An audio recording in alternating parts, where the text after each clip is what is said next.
Hello, world and universe. Welcome to the Trevor Donald Experience. Manifest your truth. And if you're new to the channel, please hit that like and subscribe button. And for all my continued followers, I want to say thank you. And this is an opinion-based video channel where I try to open your eyes and ears up to some of the travails and tribulations that take place throughout our cities, our states, our country, and sometimes around the world. And I do have a story for you straight out of Louisiana that's based around greed and arrogance, and a young lady who got her hand caught in the cookie jar. But before we get into the story, we need to talk about the presence of our political climate under President Trump, who has had continued issues with our legal and judicial system, not only for himself personally, but through many of his executive orders. And what has this done, whether you're for or against President Trump?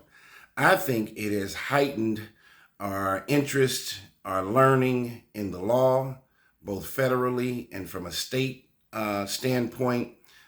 We do know that President Trump is trying to reduce government waste, whether it's with USAID or some of our other alphabet agencies, and he's doing an auditing. And as a result of that, for many people who have been involved in nonprofits, the PPP loans during the pandemic, and various other corporate organizations, you have to make sure you're dotting every I and crossing every T. Even under Donald Trump's administration, he's talking about the reduction of the IRS. And when individuals are getting in trouble, you're seeing that there are some alphabet agencies, governmental alphabet agencies, that have been very busy. Homeland Security, for example, in the Sean Puffy Combs case. You're talking about the FBI. You're talking about the IRS. So when you have individuals that, for example, have created fraudulent shell companies and received millions of dollars in the PPP pandemic relief, and those companies weren't real, well, the IRS and the feds are coming after them now, and people are getting in trouble, getting indicted, and going to jail.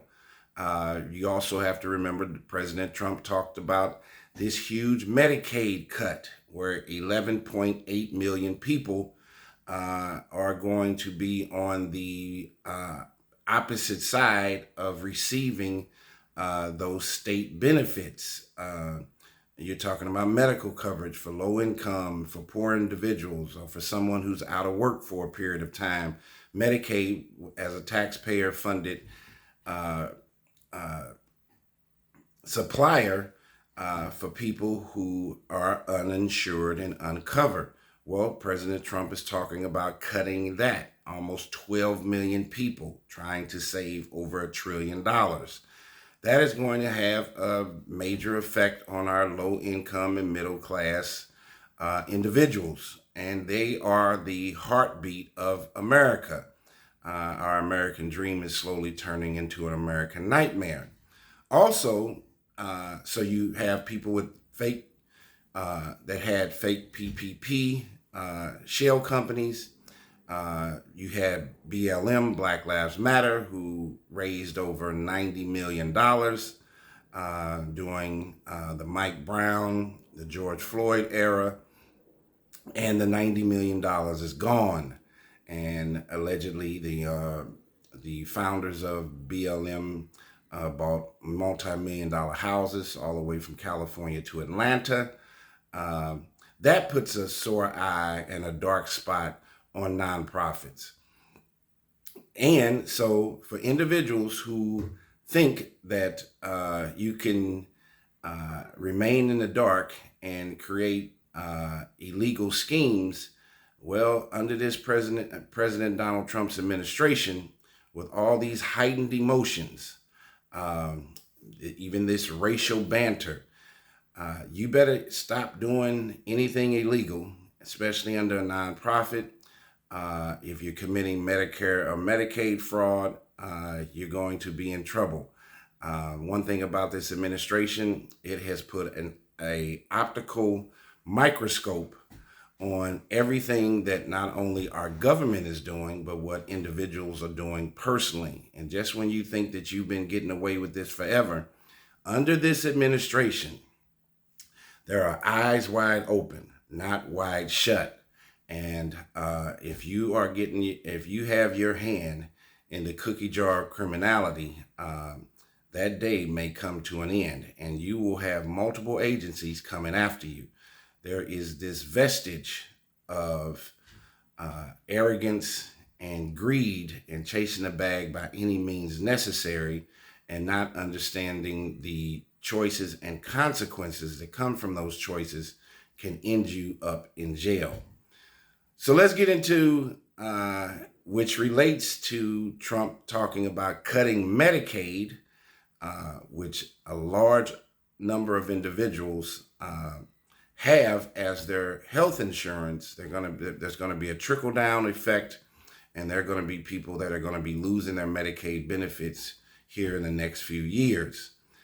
But let's talk about this one particular lady out of Louisiana who's been receiving Medicaid for a number of years.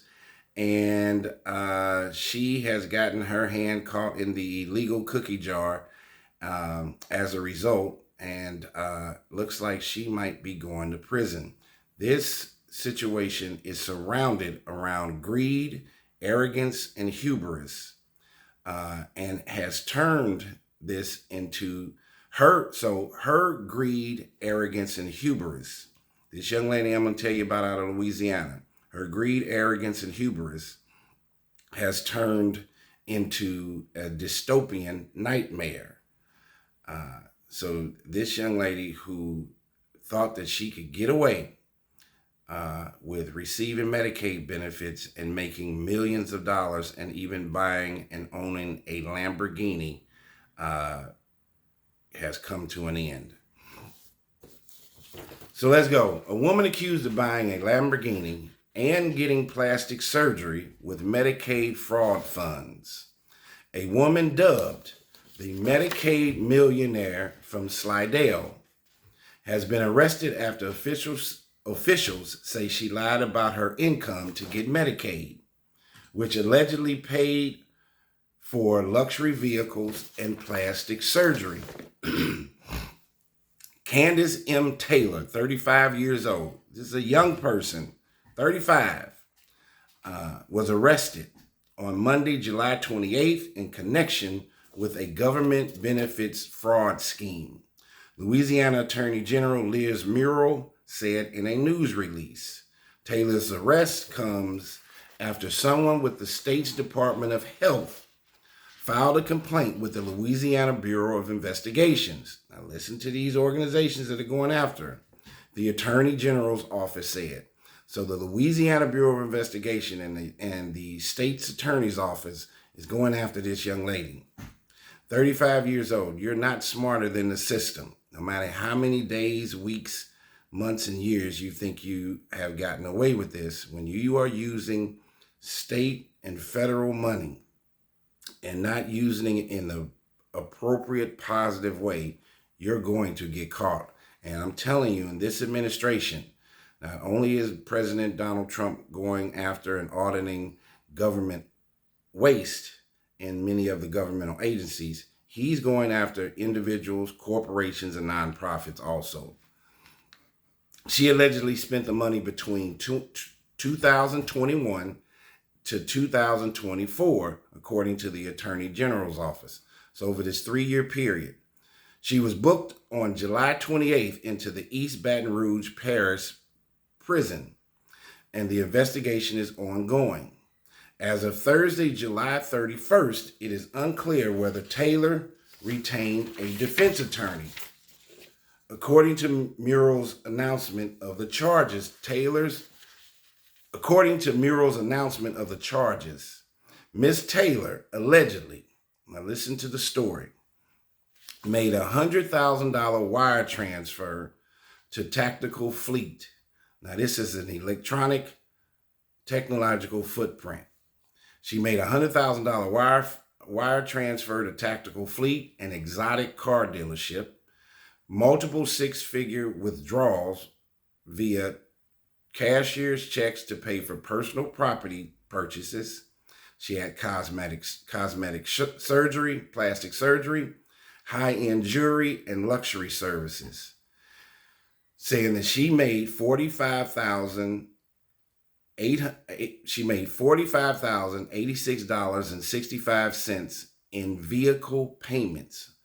$45,086.65 worth of vehicle payments to Audi Finance between June 3rd, 2021 to December 31st, 2024. She also made a $13,000 debit card transaction on a 2022 Lamborghini Urus. These are all electronic footprints. While she is receiving Medicaid, she is making purchases in the thousands to hundreds of thousands of dollars, and all of them are electronic. This has to be a scenario of arrogance, greed, and chasing a bag by any means necessary. Short-term dreams versus long-term dreams, 100-yard dash in life versus running a marathon. You should always choose long-term dreams and running a marathon. Life is a journey, not a destination point. She also shared proof of her purchases on social media, the Attorney General's office said. So not only is she receiving Medicaid benefits, falsifying documents to get Medicaid, making six-figure purchases, she decides to put it on social media. It's almost as if this woman has mental illness. How did authorities find out about Taylor's alleged purchases? The Louisiana Department of Health contacted the Criminal Investigative Division of the state's Department of Justice with a complaint about Taylor's behavior, informing them that she committed Medicaid recipient fraud. According to the State Department of Health, Taylor underreported her income to receive Medicaid benefits. The Attorney General's office and the timeline look like this. In 2019, Taylor allegedly applied for Medicaid under the alias Candace Saylor, a misspelled variation of her real name. She reported her income as $1,900 biweekly and that she had no dependents. The application was denied because she made more than the income threshold. In 2020, Taylor allegedly reapplied for Medicaid using the same misspelled name. In 2024, Taylor allegedly tried to renew her Medicaid benefits and said she worked with a business that brought in $4,000 per month, that she worked with a business. She did not disclose that she was the actual business owner of that business. What helped authorities piece the case together was looking at Taylor's tax records and her social media account. So now you're talking about the IRS falsifying her tax records. Once investigators subpoenaed her tax records from the Louisiana Department of Revenue, agents learned that she had bought a Lamborghini and paid for other luxury items and services, the Attorney General's office said. In 2020, despite being approved for Medicaid and claiming no income, Taylor's accounts, this is a 35-year-old woman, her accounts showed deposits of $480,994.09.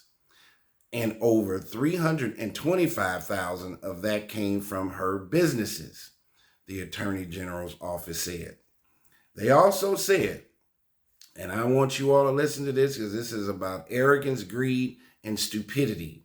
Between January 2020 and December of 2024, Taylor's businesses generated over $9.5 million in revenue, according to Murrell's office. Almost $10 million in a 4-year period. So we're talking that she was making $2 to $3 million, $2 to $2.5 million a year, and falsified her application for to receive Medicaid benefits, even had an alias name, Her tax returns were were falsified, and now she has IRS problems. She has the state attorney's office after her. Um, there is no way that she is going to be able to plead ignorance of not knowing what was going on through all of these technologically electronic transmissions from bank accounts to credit card accounts. This is a cautionary tale and a telltale sign for anyone who has a nonprofit, who has their a business is receiving any kind of state or federal funds. There is going to be an audit at some point, and you need to make sure that you are dotting every I and crossing every T. We're in a heightened emotional political era at this particular time with the kind of president that we have in office. He has a very cautionary view of our legal and judicial system. He thinks there's a high preponderance of government waste, and auditing, and cutbacks is what Donald Trump is all about. So not only is he going after government waste and government agencies, but his administration, the IRS, he's even cut the IRS, but there's going to be a heightened presence in the number of nonprofits, PPP, pandemic companies that received pandemic money to make sure that they weren't shell companies and you did the right thing. As I said, as a result of Black Lives Matter, who you don't hear anything from at all anymore, they raised over $90 to $100 million. Where did the money go? So it's going to trickle down from companies that are receiving federal money, nonprofits, individuals who are participating and receiving federal and state funds, even from a healthcare standpoint like Medicaid. If you are lying on these documents and these forms, and this young lady by far should not have been receiving Medicaid benefits, and those benefits should have been going to someone who actually needed it. The system, the legal system, the judicial system is going to make an example out of this 35-year-old woman, Candace Taylor, out of Louisiana, who made almost $10 million in a 4-year period while receiving illegal Medicaid benefits. Tell me what you think. Chasing the bag by any means necessary. You may think it's an American dream, but it will eventually turn into an American nightmare. This young lady is looking at several years in prison if these allegations are correct. She will not be able to plead ignorance based on all of these electronic transfers, and she is in a world of trouble. So this is an example of what not to do. Let's make an attempt to do the right thing each and every day. Life is a journey and not a destination point. Things that have been unseen will become seen, and things that have been left in the dark will come to the light eventually. Tell me what you think. This has been a Trevor Donald Experience.